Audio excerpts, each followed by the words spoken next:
Ambassador Velthanix stepped into the Grand Hall of the Galactic Council, his metallic boots clicking against the polished crystal floor. The sound echoed through the massive chamber where representatives from dozens of alien species sat in, their floating pods waiting to witness what they believed would be a simple formality. Today they would put the upstart humans in their proper place. The ambassador's four eyes gleamed with satisfaction as he activated the holographic display. Earth appeared before the assembly, a small blue marble that had dared to challenge the established order of the galaxy. For 200 years, these primitives had been expanding their territory, claiming star systems and acting as if they belonged among the civilized races. Honored council members, Velthanix began, his voice carrying the authority of 1,000 conquered worlds. Today we address the human problem once and for all. Meanwhile, 3,000 light-years away, Captain Kim Tae-ho stood on the bridge of the UESS Guardian, watching the stars through the view screen.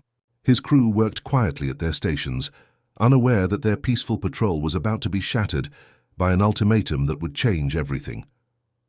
The communication array suddenly came alive with an incoming transmission marked with the highest priority codes. Lieutenant Park Min-seo looked up from her console, her face pale as she read the message headers. "Captain, we're receiving a Priority 1 transmission from the Galactic Council. It's addressed to all human vessels and colonies simultaneously." Tae-ho felt a cold knot form in his stomach. In his 20 years of service, he had never seen a council-wide broadcast directed at humanity. This couldn't be good news. "Put it on the main screen, Lieutenant." The view screen flickered, and Ambassador Velthanix appeared before them. His alien features were hard to read, but there was something in his posture that spoke of barely contained arrogance. Behind him, the assembled council representatives watched with expressions ranging from boredom to mild curiosity. "To the human species," Velthanix announced, "the Galactic Council has reached a unanimous decision regarding your continued expansion and militarization. Your reckless behavior threatens the peace and stability that we have maintained for millennia." Tae-ho exchanged glances with his senior officers. Reckless behavior. Humanity had followed every galactic treaty and protocol since first contact. They had been model citizens of the galactic community, the ambassador continued, his voice growing harder with each word. "Therefore, the Council demands the following: complete disarmament of all human military vessels within 30 standard cycles, surrender of all territorial claims beyond your home system, immediate cessation of all colonization activities, and payment of reparations for the disruption your species has caused to galactic harmony." The bridge fell silent. Even the normal hum of the ship's systems seemed muted as the crew processed what they had just heard. Complete disarmament meant humanity would be defenseless. Surrendering territorial claims would abandon millions of colonists to whatever fate, the Council decided. The reparations alone would bankrupt Earth's economy for generations.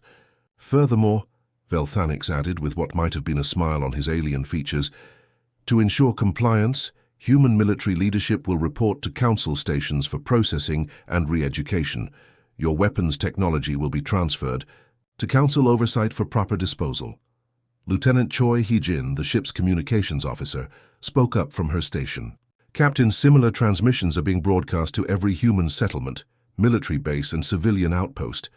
They're not just talking to us, they're talking to everyone." Tae-ho nodded grimly. This wasn't a negotiation or a diplomatic proposal. This was a demand for unconditional surrender, disguised as a peaceful resolution. The Council had clearly decided that humanity had grown too strong, too independent for their liking. "The Council understands that some humans may find these terms difficult to accept," Velthanix continued, his tone becoming almost conversational. "Let me be clear about the consequences of non-compliance. The Council fleet currently numbers over 50,000 vessels. Your entire military consists of perhaps 3,000 ships at most.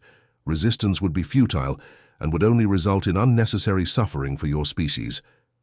The transmission ended, leaving the bridge in stunned silence. 30 cycles. That was less than 2 months by Earth's calendar. 2 months to decide whether humanity would bow down or stand up to the most powerful force in the galaxy. Weapons Officer Yang Jun-sik was the first to speak. "Captain, they can't be serious. We've done nothing wrong. We've followed every treaty, every regulation they've imposed on us.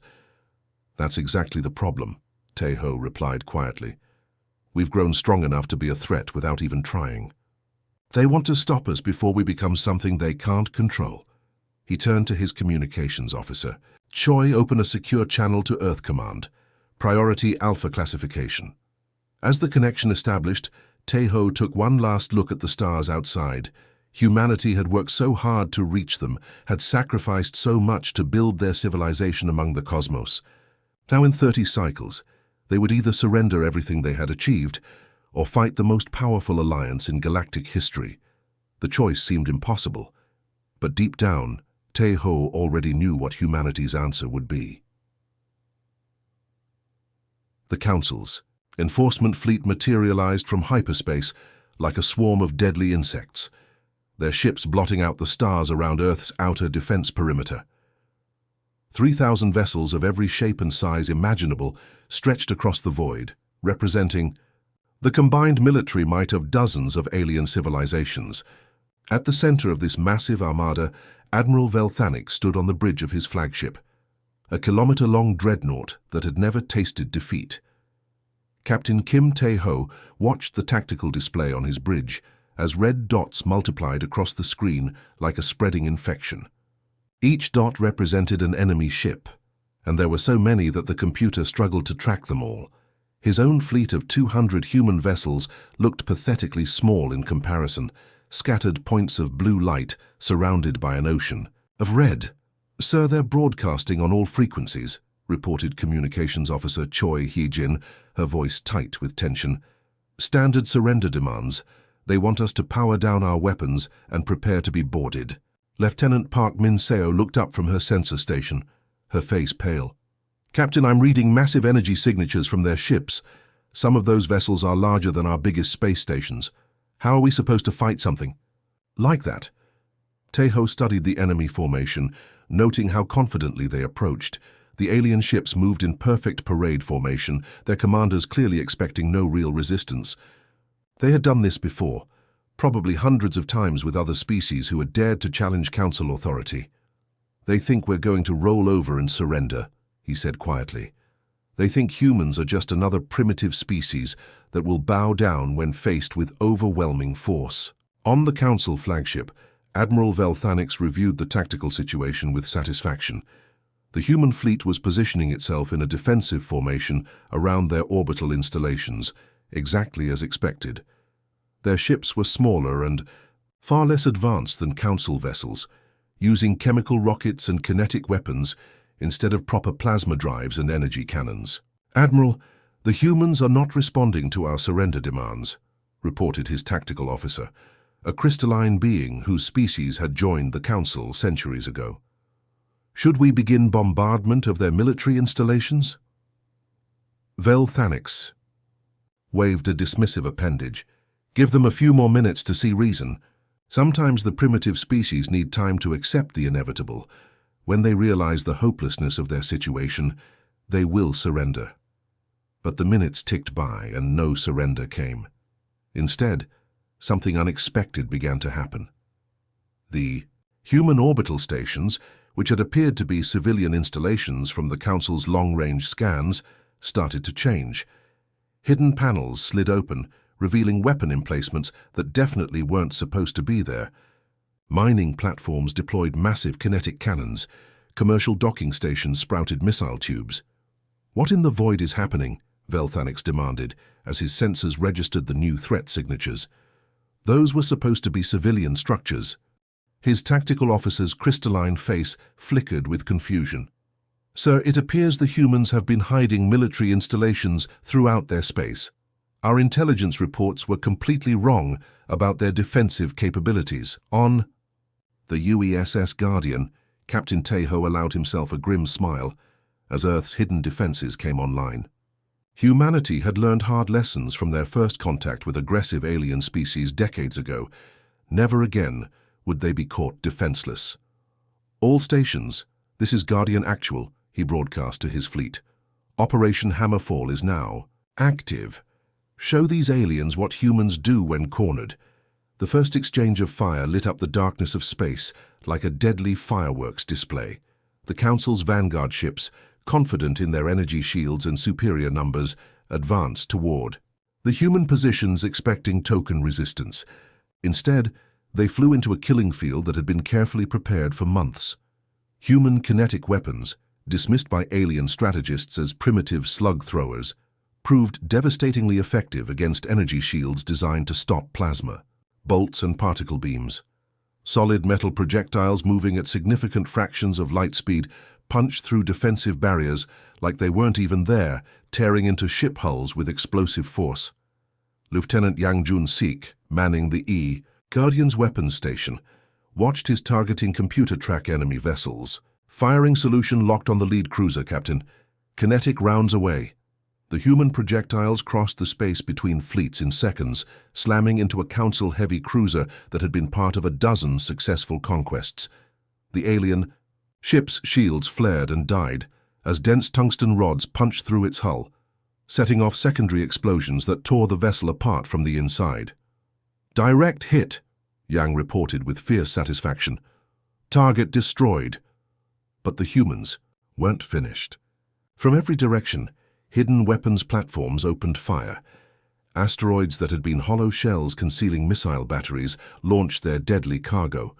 Space stations that looked like peaceful research facilities revealed themselves as military fortresses. Even the construction platforms building humanity's newest colonies were armed. Admiral Velthanix watched in growing horror as his carefully planned assault turned into chaos. His ships, designed for fighting other energy weapon-using species, found themselves vulnerable to weapons they had considered obsolete. The humans weren't fighting like civilized beings. They were fighting like cornered animals, using every trick and deception at their disposal. "Casualties are mounting, sir," his tactical officer reported, no longer sounding confident. "We've lost 47 ships in the first engagement. The humans have some kind of defensive network we didn't detect." Velthanix stared at the tactical display, watching red icons disappear as human weapons found their marks. This wasn't supposed to happen. The Council fleet was invincible. They had conquered star systems with ease for centuries, but humanity was different. They had been preparing for this moment since the day they first realized they weren't alone in the galaxy. The orbital battle raged for hours, but it was unlike anything the Galactic Council had ever experienced. Their military doctrine was based on centuries of civilized warfare between honorable species who followed established rules of engagement. Ships would line up in formation, exchange fire at respectful distances, and the losing side would surrender when defeat became inevitable. It was all very proper and predictable. Humanity had never received that particular memo. Squadron leader Park Ji-hoon led his fighter wing through the chaos of burning starships and debris fields, his pilots weaving between massive Council vessels, like angry wasps attacking a giant. His squadron consisted of just 12 small fighters against ships that were each the size of cities, but Ji-hoon had grown up studying the tactics of ancient Earth warriors who had faced impossible odds. "Dragon Squadron, this is Dragon Leader," he called over the comm system, his voice steady despite the laser fire streaking past his cockpit. "Remember what we learned in the academy. David beat Goliath not by being stronger, but by being smarter. These alien ships are big and powerful, but they're also slow and predictable." His wingman, Lieutenant Kim Seung-ho, pulled his fighter into a tight spiral to avoid a plasma blast that would have vaporized him instantly. "Leader, I'm reading. Massive shields on that battlecruiser. Our weapons can't even scratch it from the outside." "Then we don't attack it from the outside," Ji-hoon replied, banking his fighter toward the enemy vessel's launch bay. "Follow me in. We're going to introduce them to something our ancestors called kamikaze tactics." The Council pilots, trained in formal aerial combat, watched in confusion as the human fighters suddenly accelerated directly toward their ships instead of maintaining safe engagement distances. This violated every principle of space combat they had been taught. Fighters were supposed to dance around capital ships, trading long-range fire until one side gained advantage. But the humans weren't interested in a fair fight. They were interested in winning. Ji-hoon's fighter screamed through the battlecruiser's defensive fire, his ship's hull taking hits that would have destroyed a less determined pilot. Behind him, His squadron followed in tight formation, each pilot singing an old Korean battle song that had been passed down through generations of warriors. "For Earth and all her children!" Ji-hoon shouted as his fighter plunged into the enemy ship's launch bay, his onboard explosives detonating with enough force to gut the massive vessel from the inside. The other human pilots followed their leaders' example, turning their fighters into guided missiles that punched through the battlecruiser's internal structure. Within minutes, a ship that had taken decades to build and had served the Council for centuries became a funeral pyre drifting through space. But the real surprise was yet to come. While the space battle grabbed everyone's attention, Special Forces, Captain Lee So-young was implementing a different kind of warfare entirely. Her team of commandos had been training for this moment for years, studying every piece of intelligence they could gather about Council ships and technology. "Remember, we're not here to fight fair," she told her team as their stealth transport approached a Council supply convoy. "We're here to win. The aliens expect us to line up our ships and exchange fire like gentlemen. Instead, we're going to hit them where they don't expect it and disappear before they know what happened." The human commandos had learned their tactics from centuries of Earth's most effective warriors. They studied the guerrilla fighters who had defeated empires, the special forces who had changed the course of wars, and the resistance movements that had toppled seemingly invincible occupying forces. So-young's team infiltrated the Council supply ships using techniques the aliens had never encountered.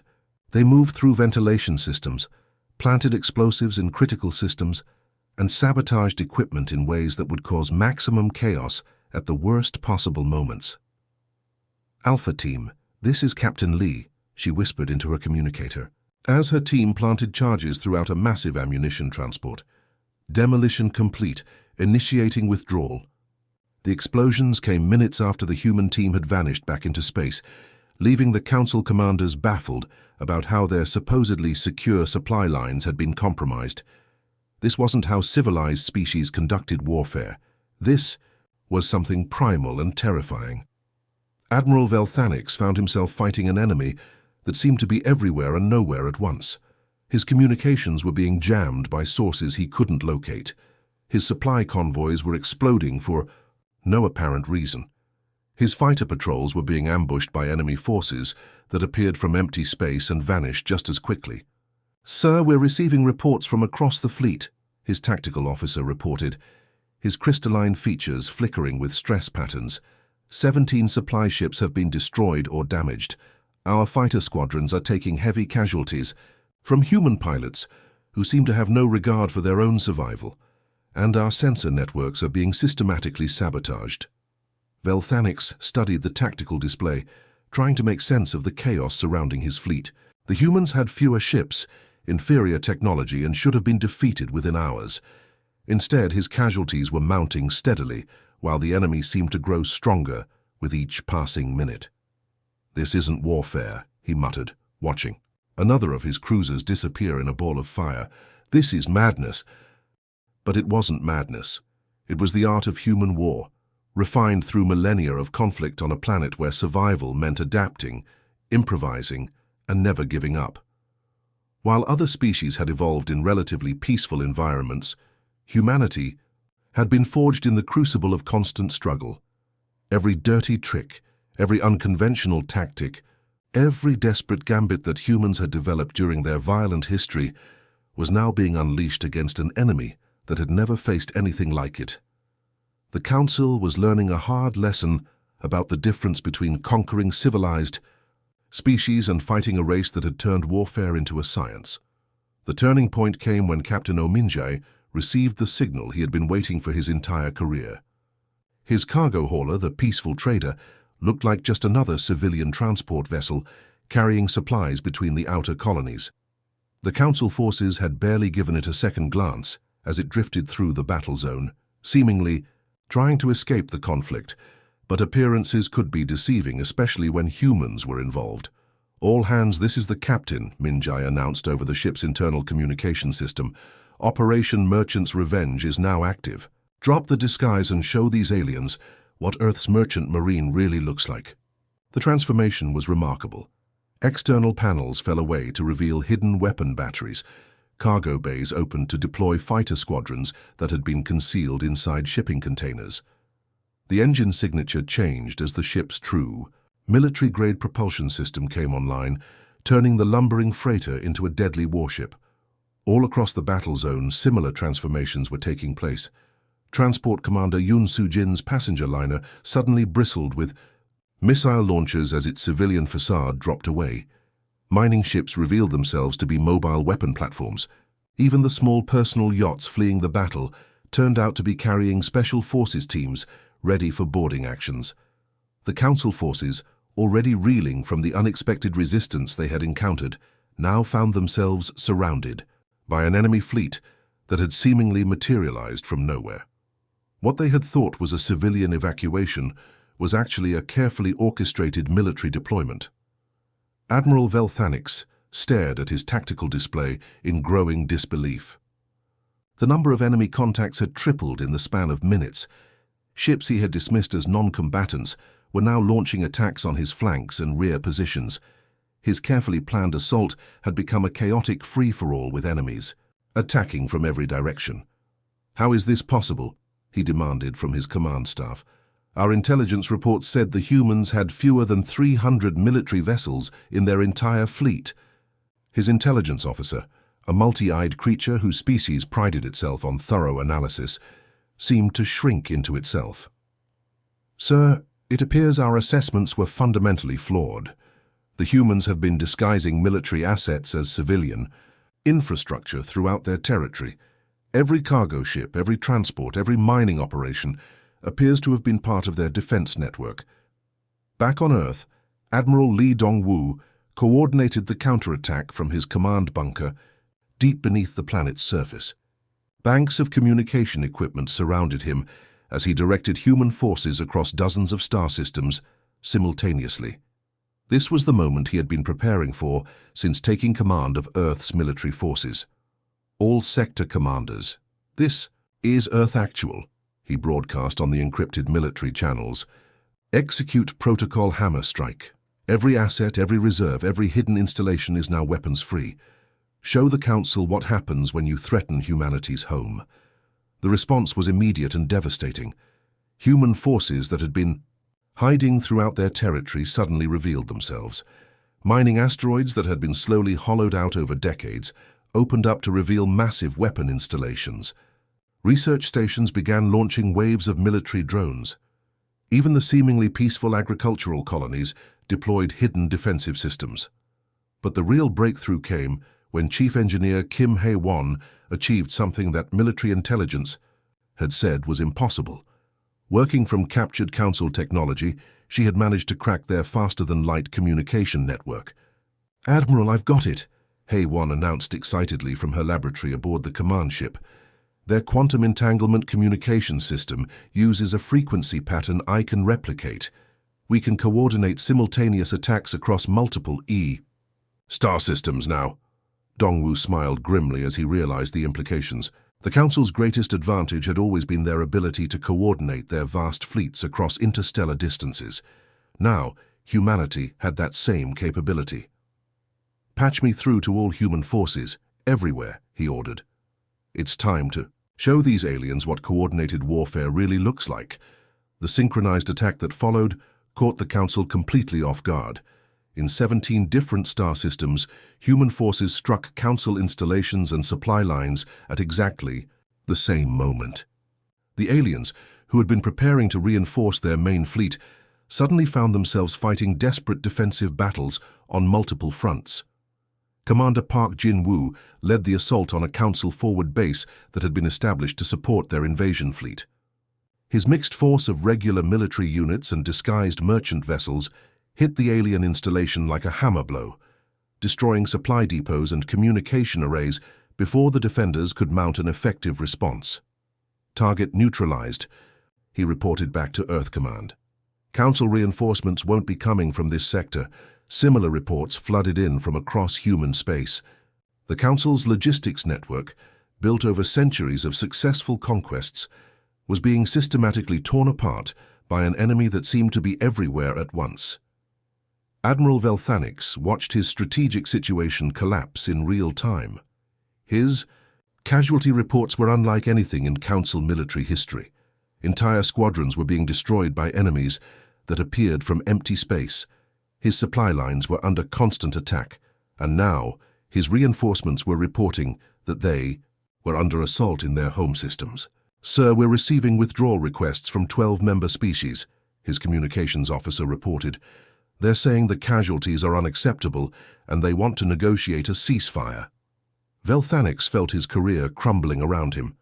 The Council had never failed to subjugate a target species before. They had conquered star-spanning civilizations with advanced technology and powerful fleets. But these humans, these primitive upstarts who had barely reached the stars, were systematically destroying the most powerful military force in galactic history.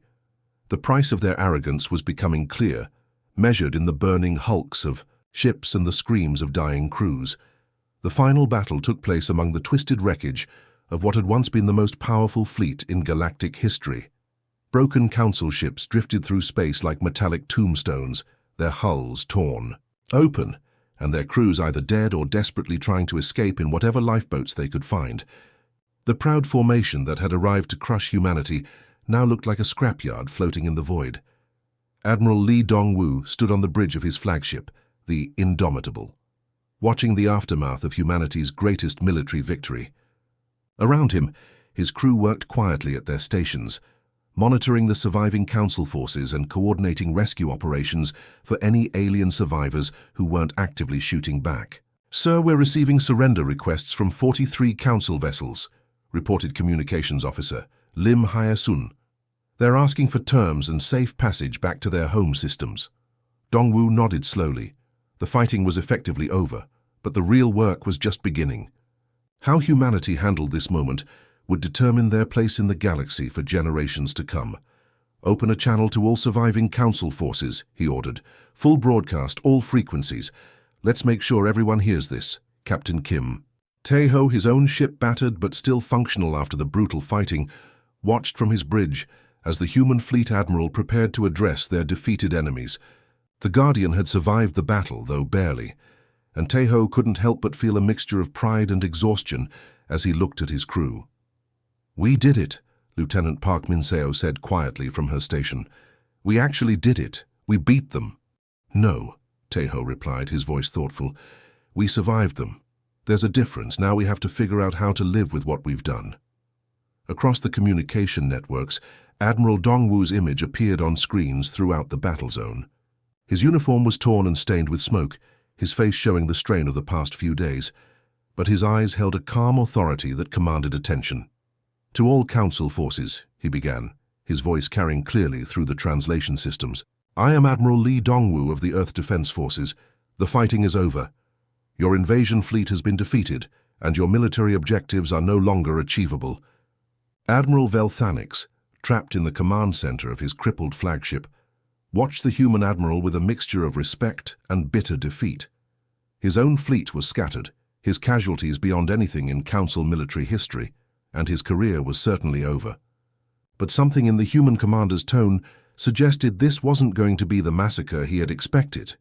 "However," Dongwoo continued, "humanity does not seek your destruction or the conquest of your worlds.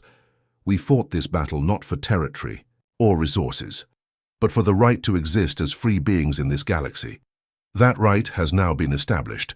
The words sent shockwaves through the surviving Council forces. In their experience, victorious species always demanded tribute, territory, or subjugation from the defeated. The strong ruled the weak. That was the natural order of things. But humans, it seemed, operated by different rules. "Our terms are simple," the Admiral explained. "Acknowledge Earth's sovereignty over our current territory, recognize humanity as an equal member of the galactic community, and guarantee that no Council force will ever again attempt to subjugate or threaten human worlds." Chief Engineer Kim Hae-won, monitoring the communications from her position aboard the command ship, noticed something interesting in the alien response patterns. The Council forces weren't just surprised by the generous terms, they were confused by them. "Admiral," she reported privately, "I'm reading massive communication traffic among the Council fleet. They seem to be having trouble understanding why we're not demanding their surrender and occupation of their worlds." Dongwu smiled grimly. That was exactly the reaction he had hoped for. The Council's entire understanding of galactic politics was based on the strong dominating the weak. By refusing to follow that pattern, humanity was forcing them to completely reconsider their worldview. Lieutenant Yang Jun-sik, still manning his weapon station despite the battle being over, looked up from his displays. "Sir, several Council member species are requesting direct communication with Earth Command. They want to establish separate diplomatic relations with humanity." The political implications were staggering. The Council's authority had always been based on their overwhelming military superiority. Now that a single species had not only defeated them but refused to exploit that victory in the traditional way, member civilizations were questioning whether they needed the Council's protection at all. On his damaged flagship, Admiral Velthanix prepared his final report to the Council chambers. It would be the most difficult communication of his career, but also the most important. "Honored Council," he transmitted, his voice heavy with defeat and exhaustion. "The human subjugation mission has failed completely. Our enforcement fleet has been destroyed or scattered. Casualties exceed 70% of committed forces." He paused, gathering his thoughts for the hardest part of his message. "However, the humans have offered terms that I believe we must accept. They seek neither conquest nor revenge, only recognition as equals. I recommend immediate diplomatic contact and formal acknowledgement of their sovereignty." Back in the Council chambers, representatives from dozens of species sat in stunned silence as they absorbed the implications of Velthanix's report. The unthinkable had happened. Their invincible fleet had been defeated by a species they had dismissed as primitive upstarts. Captain Kim Tae-ho received new orders from Earth Command as the immediate aftermath of the battle continued to unfold. Human ships were assisting with rescue operations, providing aid to damaged Council vessels, and establishing communication with alien survivors. "It's strange," observed Lieutenant Park Min-seo as she watched human medical teams treating wounded. "Council personnel. A few hours ago they were trying to kill us and now we're saving their lives. That's what makes us human," Tae-ho replied. "We fight when we have to, but we don't let hate rule us afterward. The galaxy is about to learn that lesson whether they want to or not." The new galactic order was being born in the wreckage of the old one, with humanity standing not as conquerors but as equals, who had earned their place through strength, courage, and ultimately mercy.